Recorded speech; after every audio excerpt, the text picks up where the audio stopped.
BA द्वितीय वर्ष के सभी विद्यार्थियों का आपकी इस वीडियो क्लास में मैं डॉक्टर महेश गोठवाल हार्दिक स्वागत करता हूँ।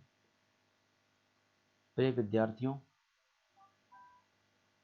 बीए द्वितीय वर्ष की आपकी लोक प्रशासन की इस वीडियो क्लास में हम आपका जो फर्स्ट पेपर है प्रशासनिक संस्थाएं के अंतर्गत व्यवस्थापिका के बारे में अध्ययन कर रहे हैं और आज का हमारा इस वीडियो क्लास का टॉपिक है द्विसदनात्मक व्यवस्थापिका की अव्यवहारिकता। अपनी पिछली जो क्लास थी उसमें हमने द्विसदनात्मक व्यवस्थापिका के पक्ष में विद्वानों ने जो विचार प्रस्तुत किए थे उनका अध्ययन किया था। आपकी इस वीडियो क्लास में हम द्विसदनात्मक व्यवस्थापिका के विरोध में विद्वानों ने जो तर्क प्रस्तुत किए उनका अध्ययन करेंगे। द्विसदनात्मक व्यवस्थापिका के विरोध में विद्वानों ने कई तर्क दिए हैं। उनमें से प्रमुख तर्क इस प्रकार है। विद्वानों का कहना है कि दूसरा सदन अनावश्यक है। कुछ विद्वान द्वितीय सदन को अनावश्यक या घृणित बताते हैं। इस द्वितीय सदनात्मक व्यवस्था के से गतिरोध की संभावना उत्पन्न होती है। यह अधिक खर्चीला बताया जाता है, विलंबकारी बताया जाता है। संघात्मक शासन के लिए इसकी आवश्यकता नहीं बताई जाती। विवेकपूर्ण पुनर्विचार का जो तर्क दिया जाता है इसके पक्ष में उसको व्यर्थ बताते हैं। तो पहले बात करते हैं दूसरा सदन अनावश्यक है। इसके बारे में यह कहना है कि चूंकि लोकतंत्र में जनता की इच्छा विभाजित नहीं होती है, अविभाज्य होती है, इसलिए जनता की इच्छा को एक ही सदन में बड़ी आसानी से व्यक्त किया जाता है। फ्रांसीसी विचारक एबी सीजे ने इस संदर्भ में लिखा है कि विधि जनता की इच्छा है।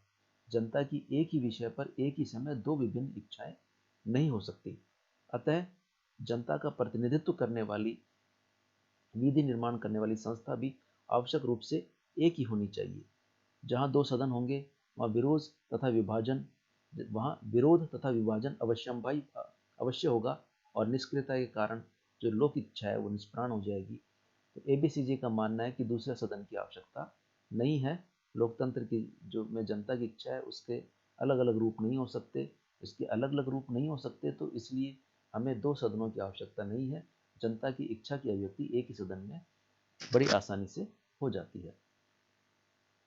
विद्वान द्वितीय सदन को अनावश्यक या घृणित बताते हैं। उनका कहना है कि यदि द्वितीय सदन को प्रथम सदन से सहमति होना है तो यह अनावश्यक है, और यदि वह असहमत होता है तब गतिरोध उत्पन्न होता है। विद्वानों का कहना है कि जब प्रथम सदन और द्वितीय सदन दोनों आपस में सहमत हो जाते हैं तो फिर उनकी आवश्यकता ही क्या है, एक सदन से ही आवश्यकता पूर्ण हो जाती है। और अगर वो दोनों सदन आपस में असहमत होते हैं तो इससे गतिरोध उत्पन्न होता है। एबेसीज कहते हैं इस संदर्भ में, यदि दूसरा सदन पहले सदन का विरोध करता है तो वह दुष्ट है, और यदि सहमत हो जाता है तो वह व्यर्थ है। प्रोफेसर लास्की ने भी लिखा है इस संदर्भ में, यदि पहले सदन के साथ दूसरा सदन निर्वाचित हो तो केवल पुनरावृत्ति ही होगी। यदि उसका गठन अलग समय में किया गया है तो वह उचित नीति निर्माण में बाधक ही होगा। इसलिए विद्वानों का मानना है कि द्वितीय सदन अनावश्यक है। द्वितीय सदन से गतिरोध की संभावना उत्पन्न होती है। द्विसदनात्मक व्यवस्थापिका में दोनों के बीच संघर्ष की स्थिति उत्पन्न होने की संभावना बराबर होती है। द्विसदनात्मक व्यवस्थापिका से जो दोनों सदन है, उच्च सदन और निम्न सदन, दोनों के बीच संघर्ष की स्थिति उत्पन्न होने की संभावना बराबर बनी रहती है। इसका प्रमुख कारण यह बताया जाता है कि दोनों सदनों के स्वरूप और संगठन में विभिन्नताएं होती हैं। यदि द्वितीय सदन को रूढ़िवादी और प्रतिक्रियावादी लोगों का अड्डा बन जाता है तो प्रथम सदन के प्रगतिशील विधेयकों का द्वितीय सदन अनावश्यक रूप से विरोध करता है। द्वितीय सदन के होने से विलंबकारी परिस्थितियां उत्पन्न हो जाती हैं। द्वितीय सदन के होने से कानून के निर्माण में विलंब होता है, क्योंकि कानून के निर्माण की जो प्रक्रिया है इससे लंबी हो जाती है। कानूनों का इस द्वितीय सदनात्मक व्यवस्थापिका के कारण कानूनों का उस समय तत्काल निर्माण नहीं किया जा सकता जब उनकी तत्काल आवश्यकता होती है। द्वितीय सदनात्मक व्यवस्थापिका को खर्चीला बताया जाता है। यह जो व्यवस्था है यह अधिक खर्चीली है। दोनों सदनों के रहने से खर्च बढ़ जाता है, खर्च में वृद्धि हो जाती है। दोनों सदनों के सदस्यों को वेतन भत्ता आदि देने से राष्ट्रीय कोष पर अनावश्यक भार पड़ता है। प्रोफेसर लास्की ने लिखा है कि आधुनिक राज्यों की आवश्यकताओं की पूर्ति एक सदनीय व्यवस्थापिका में ही हो सकती है, क्योंकि द्विसदनीय व्यवस्थापिका में पुनरावृत्ति होती है, समय नष्ट होता है और राष्ट्रीय कोष पर अनावश्यक भार पड़ता है। द्वितीय सदनात्मक व्यवस्थापिका को संघात्मक शासन के लिए आवश्यक नहीं माना जाता है। यह संघात्मक शासन के लिए अति आवश्यक नहीं है। द्वितीय सदन संघ शासन के लिए आवश्यक गारंटी नहीं है।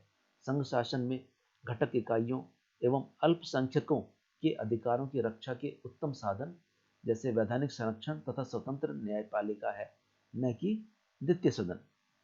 इस संबंध में रॉबर्टसन ने लिखा है कि संघीय संविधान में द्वितीय सदन की सर्वोच्चता का अनुभव अशक्त हो रहा है। संघीभूत इकाइयों के अधिकारों की रक्षा दूसरे सदन से नहीं होती, बल्कि वैज्ञानिक संरक्षणों तथा स्वतंत्र न्यायपालिका के द्वारा हो सकती है।